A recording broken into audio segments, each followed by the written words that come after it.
What's your problem? It's an important question, and I suppose it depends on who's asking the question as to how you take the question. For instance, if you walk into a doctor's office and they say, what's your problem? Then you think, okay, great, I'm going to get some help. If it's a drunk person on the street saying, what's your problem? Then you probably think trouble's coming. But what if God asks the question? If God says, what's your problem?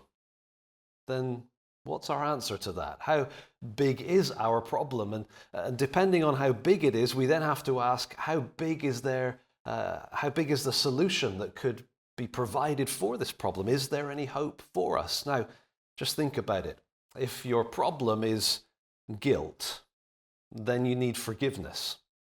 If your problem is being separated from God, then somebody needs to reconcile you and God. If your problem is that you're condemned, you need to be justified. If your problem is that you're ignorant, then knowledge is needed. If your problem is that you're weary, then strength is needed.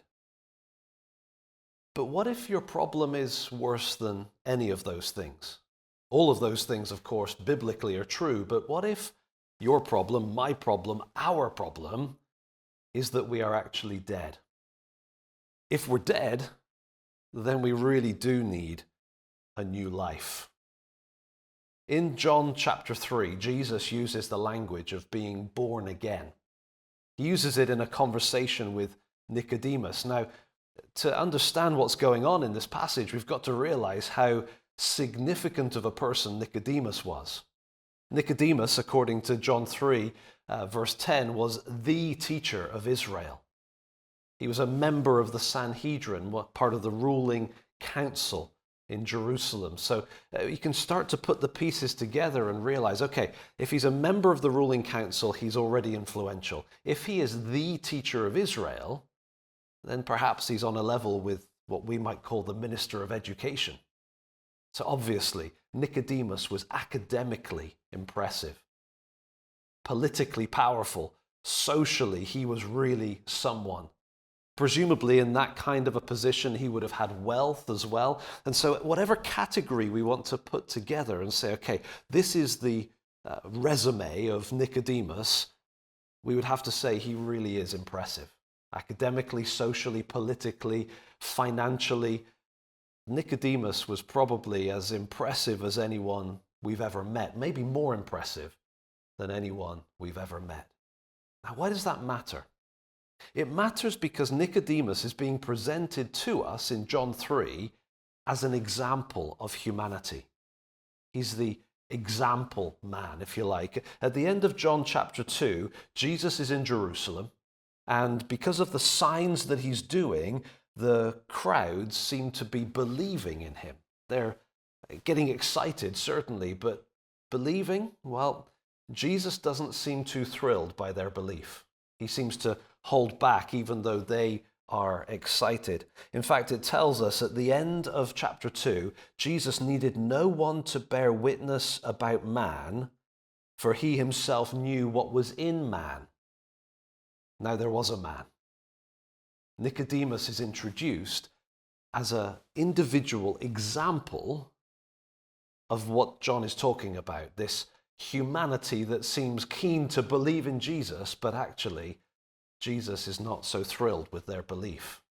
Jesus knows what's going on the inside, and somehow that gives him pause. And so Nicodemus came to Jesus. He was, as I said, powerful, impressive, a significant person. And he comes to Jesus during the night, perhaps because the crowds were too big during the day for a decent conversation. But he comes to him and he says, "Rabbi, we know that you are a teacher come from God, for no one can do these signs that you do unless God is with him." And so he's talking about the signs, just like the crowd in chapter 2, and he seems to be very positive. You're clearly from God. I don't know what his agenda was. We can only speculate. But whatever it was, this positive initial interaction with Jesus, this question that he brings to Jesus, or really an opening statement more than anything, doesn't quite get the response you might expect. Remember, Jesus knows what's going on in a man. He knows what is happening. And so Jesus' response is not what you might expect. Oh, thank you for your kind words, or congratulations on recognizing the truth, or yeah, let's talk. I want to talk to you because you're significant, or you're strategic, or you're somebody that could really help spread my message. Jesus doesn't say any of those things. In fact, in verse 3, he says, truly, truly, I say to you, unless one is born again, he cannot see the kingdom of God. Now, here's why it's important that Nicodemus is recognized for being such a significant person. If Nicodemus was just an average guy, just somebody with an average job, living on the outskirts of Jerusalem, coming to Jesus and saying, hey, I'm impressed with you, then Jesus' response could be misunderstood. We might hear Jesus' words saying, you must be born again, and think, yeah, right, he does need to try harder. He does need to be more impressive. He should get more educated, or grow in influence or something. We could so easily and so naturally assume that because it's just an average person, that really what Jesus is saying is what we tend to think in this world, that you need to be someone in order to impress others. But here's Nicodemus, the most impressive someone we could come up with, and yet Jesus is not impressed. And if that's true for Nicodemus, then no offense, it's true for you and me as well. Doesn't matter how educated we are, how influential we are, how wealthy we are, doesn't matter what position we hold or how much people look up to us. The truth is, Jesus is not impressed. He knows what's going on the inside. He knows what our need is. And as he looked into Nicodemus, he saw his need. His need wasn't slight improvement or a little bit of education or a little tweak here and there to an already impressive life. He looked and he saw that there was no life at all. This man, Nicodemus, wanted to talk about the kingdom of God. And from Jesus' perspective, he couldn't. He hadn't even begun to live the spiritual life that God requires of us, or that God calls us to, or maybe best way to put it, that God designed us for. Here's Nicodemus coming with all his human impressiveness, and Jesus is saying, you need to begin. You need to be born. You need to start a life that you currently don't have. I don't think Jesus was being antagonistic to him. I think Jesus was inviting. He was trying to draw Nicodemus in to make him want to know, okay, how can I get that life? And certainly the passage goes there eventually. But in these next verses, Jesus is really laying out for Nicodemus, look, you're not alive spiritually. He talks in these verses about the need to be born of water and the Spirit. And if that's not the case, then you cannot enter the kingdom of God. He says in verse 6, that which is born of the flesh is flesh. That which is born of the Spirit is spirit. And then he says in verse 7, don't marvel, don't be amazed that I said you must be born again. The wind blows where it wishes. You hear its sound, but you do not know where it comes from or where it goes. So it is with everyone who is born of the Spirit. He's saying, look, Nicodemus, the evidence of the Spirit of life himself can be clearly seen. At least from Jesus' perspective, he's looking at him and he's saying, I don't see it.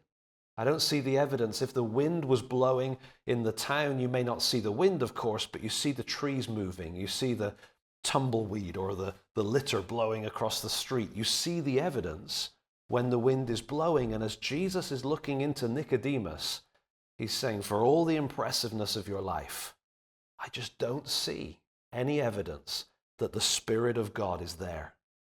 It's kind of like he's saying, you know, you're a bit of a ghost town on the inside. Not a holy ghost town, not the Holy Spirit, but just still, just dead. There's nothing there. And so really what Jesus is inviting Nicodemus to here is to realize what his problem is. And his problem is very bleak. His problem is that spiritually, he is absolutely dead. He needs life that he doesn't have, which sets up the question then that Nicodemus asks in verse 9.